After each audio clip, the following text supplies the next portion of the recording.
Good morning, everybody. We are in week 8 of 52 Hebrew words that every Christian should know. And today's word is very similar to last week's word, which is path. It's orak, path.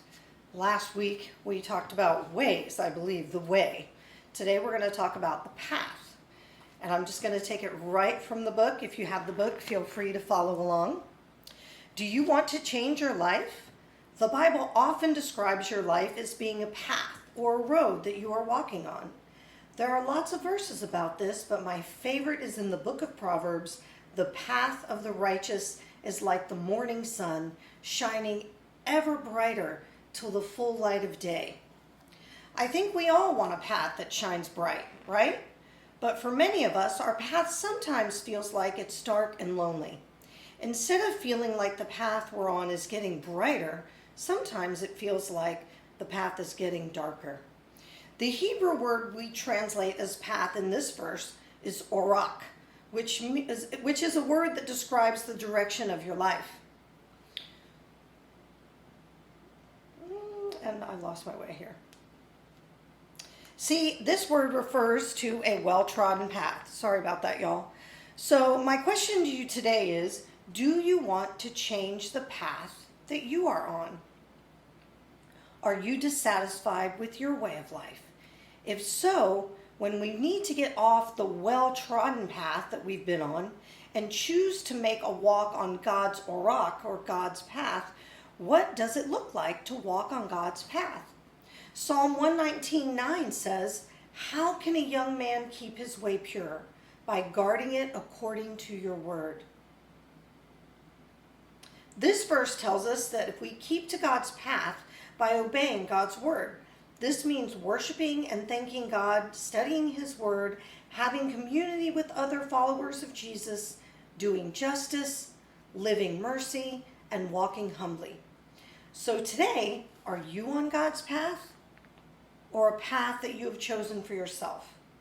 I know for me, there's plenty of times I'm choosing a path myself, and God gently and sweetly brings me back to his path. Why not open up the Bible and pray, "Show me your ways, O Lord. Teach me your paths." And I did a little more digging on that, and that word actually shows up 57 times, mostly in Psalms and Proverbs. I'm always amazed at the fact that there's 31 Proverbs and there's usually 30 or 31 days in a month. And so I'm always trying to dig into that book a little more, especially Psalms and Proverbs, actually. So if you want to find his path and you're unsure where to go, that's probably a really good place to start. But our practice today is going to focus on the justly and walking justly and mercy and being humble, walking humbly with our God. And because we're on a path, one of the things I thought of is we don't want to turn to the left or to the right. We want to stay straight on that path.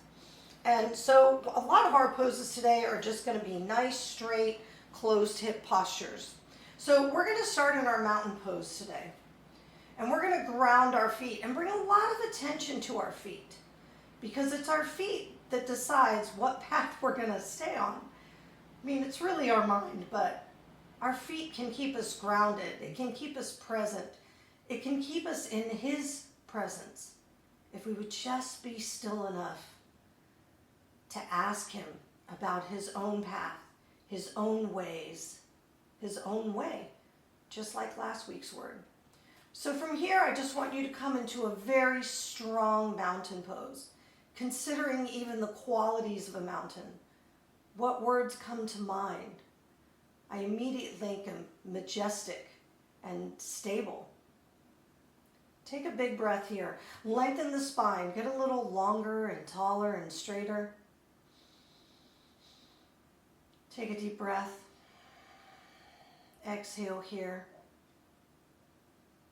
And then from here, I want you to drop your arms by your side. Keep that right leg strong and grounded, maybe with a tiny bend in the knee. And then I want you to just Step that left leg back, but stay on those toes. I want you to be nice and safe. If you're not certain about your balance, you can always put a chair at the front of the mat. And then from here, we're just going to hinge and bend that front knee. So I can feel myself again. We don't want to turn to the left or to the right. Try to keep your heart and your hips anchored towards the floor. From here, I want you to shoot your arms behind you. If your shoulders feel tight, you could have a belt or a tie or something behind you. But if it's available to you, I want you to try to interlace your fingers and stretch those arms behind you. It doesn't have to look pretty. It just has to feel good. You're going to come up, put that back heel on the floor, and just focus on the arms for a minute without worrying about the balance.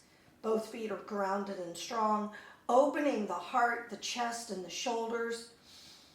Take a big breath here. Sometimes it takes a little bit. I like to roll around. I'm not a very static yoga participant. I like to move around. Think about pushing those collarbones open. Maybe even lean back a little, lift the heart and chest.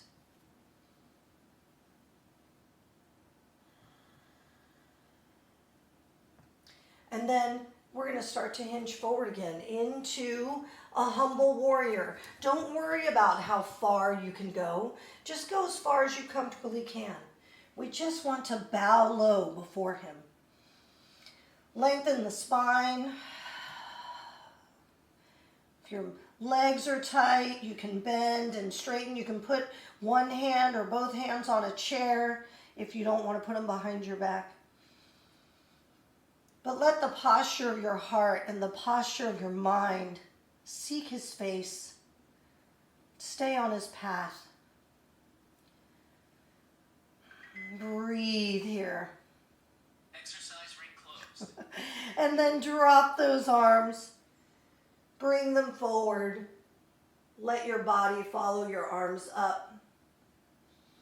And just hold it here. Good opportunity to think about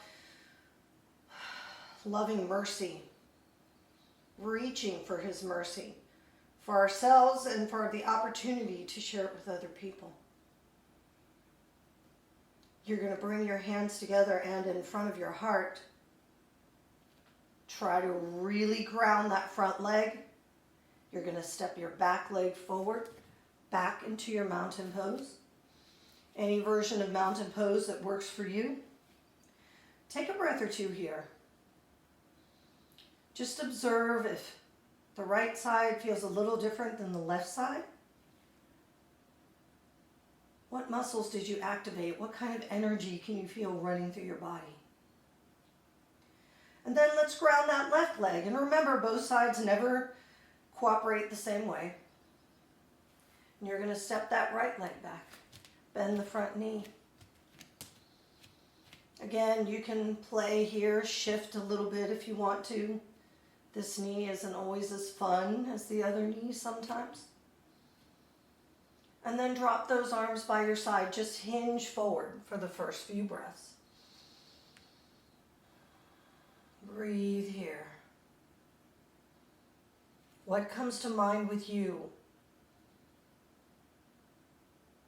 when you think about doing justly, loving mercy, walking humbly with our God? Inhale, taking the body up. Maybe this time, rolling the shoulders forward, up, back, and down. Interlace those fingers behind you. I try to think about keeping the ball of the pinky together. Sometimes that's harder than it sounds. Take a few breaths here. Maybe move up and down.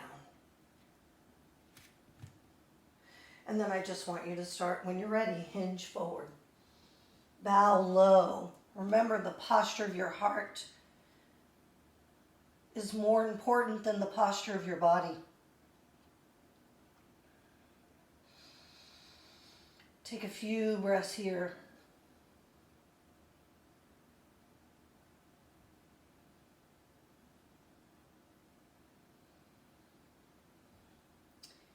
And when you're ready, drop those arms towards the floor.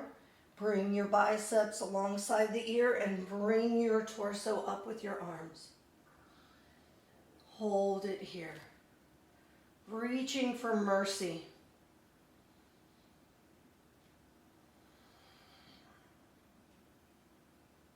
Again, you can always kind of shift and move. Always available to you if you want to. You can reach it back for a little bit of a back bend. And then let's stack those shoulders over your hips. Start to bring the palms together. Step your back leg to the front leg. And I hope that even though it's one little pose, if you go through it slowly and mindfully, may it help the posture of your heart seek his face to stay on his path. And I pray as always that God will bless you with his peace, his power, and his presence. Shalom.